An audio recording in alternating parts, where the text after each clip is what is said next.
Imaginez un monde où la civilisation telle que nous la connaissons a sombré dans le chaos, où les routes sont des terrains de guerre et où la survie est une lutte quotidienne. C'est dans cet univers apocalyptique que la saga Mad Max prend place. Je vous propose ainsi dans cette vidéo de revenir sur la création de cette franchise, du succès qui va suivre et qui perdure encore aujourd'hui, avec la sortie d'un tout nouvel opus.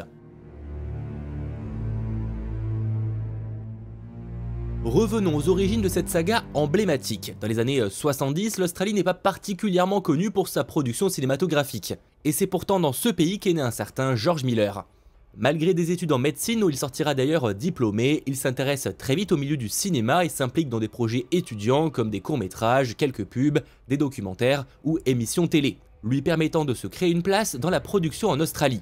En 1971, il crée même avec un autre passionné Kennedy Miller Productions, tout en travaillant en parallèle en tant que médecin aux urgences d'un hôpital de Sydney. Et c'est en partie là que l'idée de Mad Max va émerger. Confronté au quotidien aux victimes d'accidents de la route, il s'imagine un film qui pourrait justement aborder ces thèmes, de la violence, de la survie, de la conduite, le tout dans un monde qui a sombré. Et en sachant ça et en revoyant le premier film, on comprend encore plus. Ainsi, avec un budget ridicule de seulement 350 000 $ environ, c'est vraiment rien même à l'époque, il va avec son équipe donner vie à Mad Max. Le projet qui va évidemment changer sa vie, mais aussi en partie le cinéma. Autant vous dire que le projet est clairement fait avec les moyens du bord, les gangs de hors-la-loi du film étaient de véritables membres d'un groupe de motards, utilisant leurs propres bécanes, chaque économie étant bonne à prendre. Et du côté du casting, même si un grand acteur hollywoodien est envisagé, il est finalement choisi un petit nouveau, un certain Mel Gibson, dans le rôle de Max. Un héros torturé qui lutte pour maintenir un semblant d'ordre dans ce monde anarchique, il est confronté à une série de tragédies personnelles qui vont le pousser au bord du précipice. La perte de sa famille aux mains d'une bande de motards impitoyables le transforme en une force de vengeance, avide de justice, dans un monde où la justice est un luxe perdu. Il te faudrait 10 minutes pour l'acier avec ça. Ou bien, avec un peu de chance, tu dois pouvoir te trancher la cheville en 5 minutes. Nous voilà alors en 1979 quand sort enfin le premier film Mad Max. Et très vite, les critiques et le public sont conquis. Son esthétique visuelle, son action sans compromis, ses cascades audacieuses encore plus pour l'époque, établissent un nouveau standard pour le genre de l'action.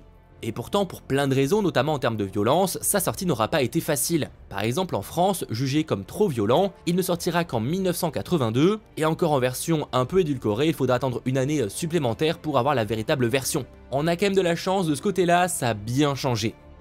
Quoi qu'il en soit, le film devient très rapidement un phénomène culte, son succès dépassant même les frontières de l'Australie, pour devenir un succès international, avec plus de 100 millions de $ au box-office mondial, propulsant George Miller sous les feux de la rampe et lançant la carrière de Mel Gibson en donnant à Mad Max le titre du film australien le plus rentable et de loin. Et même à l'époque, il était carrément le film le plus rentable tout court, avant plus tard d'être dépassé par Blair Witch. Quoi qu'il en soit, ce premier volet a vraiment jeté les bases d'une franchise qui allait captiver les spectateurs et inspirer tant de cinéastes pendant des décennies. Mais vous l'imaginez bien, ce n'était que le début de l'épopée de Max, car de plus grands défis et d'aventures encore plus folles l'attendaient dans les films à venir.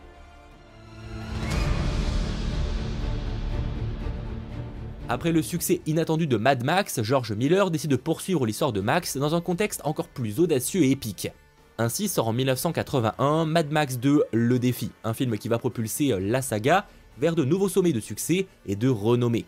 Dans ce deuxième volet, nous retrouvons Max dans un monde encore plus dévasté par la violence et le désespoir, et alors qu'il erre sans but à travers des étendues arides, il se retrouve soudainement plongé au cœur d'un conflit pour le contrôle des ressources, en l'occurrence l'essence. Poussé dans ses retranchements et alors qu'il se retrouve pris au milieu d'un conflit qu'il n'avait pas cherché, il se voit contraint de prendre position et de se battre aux côtés d'une communauté de survivants, et ça malgré sa nature solitaire.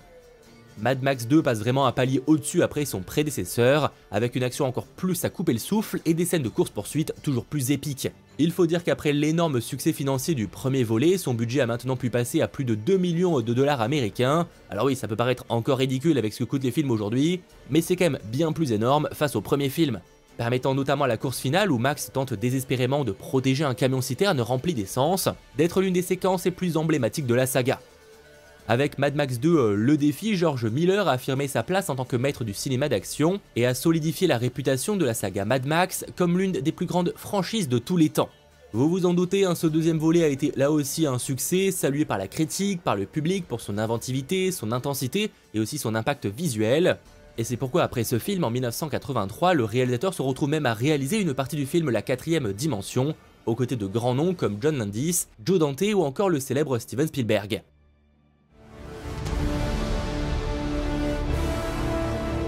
Vous l'imaginez bien, après tant de succès, la saga n'allait pas s'arrêter là, et en 1985, il co-réalise Mad Max au-delà du Dôme du Tonnerre, explorant ainsi de nouveaux territoires et défiant les attentes des fans.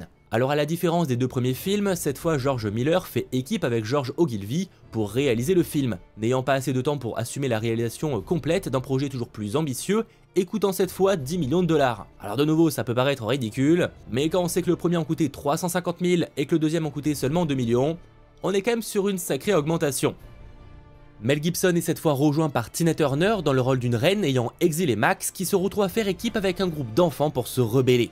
Même si les critiques ont été un peu plus mitigées concernant cet opus, il n'en restera pas moins un gros succès. D'ailleurs le box-office de la saga n'est pas toujours très clair concernant l'international, mais aux US, chaque volet a fait plus que le précédent. On notera aussi une évolution visuelle bien marquée entre chaque volet, d'un premier opus se déroulant dans un futur très proche pour l'époque, à un univers de plus en plus chaotique, désolé, et avec des looks bien tranchés. Tout ça étant sûrement en partie lié au budget qui ne fait qu'augmenter, et aussi à George Miller qui au fur et à mesure a trouvé le style qu'il voulait pour Mad Max. Débutée donc en 1980, la trilogie s'est terminée en 1985 en ayant à jamais influé le cinéma. Le cinéma hollywoodien évidemment, mais aussi celui australien, qui ne sera plus jamais le même après ça. Alors oui, il n'en est pas le seul élément qui l'aura fait rayonner à l'international, on peut aussi citer le film Crocodile Dundee qui a été un énorme succès, mais il est certain que Mad Max aura eu aussi un énorme rôle à jouer.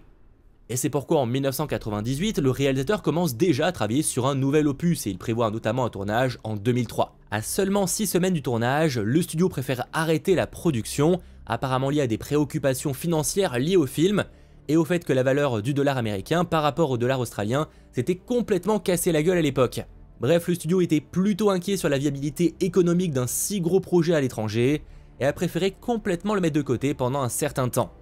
George Miller finissant par se concentrer sur d'autres projets comme les Happy Feet ou encore Babe le cochon dans la ville, Lorenzo, Les sorcières d'Eastwick, bref une petite pause avec de gros guillemets pour revenir toujours plus fort. Après une longue attente d'environ 30 ans, c'est pas rien, les fans étaient impatients de retrouver Max dans une toute nouvelle aventure épique. C'est pourquoi en 2015, George Miller a répondu à cet appel en proposant un retour avec le fameux Mad Max Fury Road. Un film qui allait secouer le monde du cinéma et réaffirmer la place de la saga Mad Max parmi les plus grandes franchises d'action de tous les temps. Déjà on assiste à un énorme changement, l'acteur britannique Tom Hardy reprenant le rôle de Max à la place de Mel Gibson. On a aussi le budget qui va exploser, époque et technologie oblige, passant de 10 millions de dollars avec le troisième opus à tout simplement 150 millions de dollars pour Fury Road.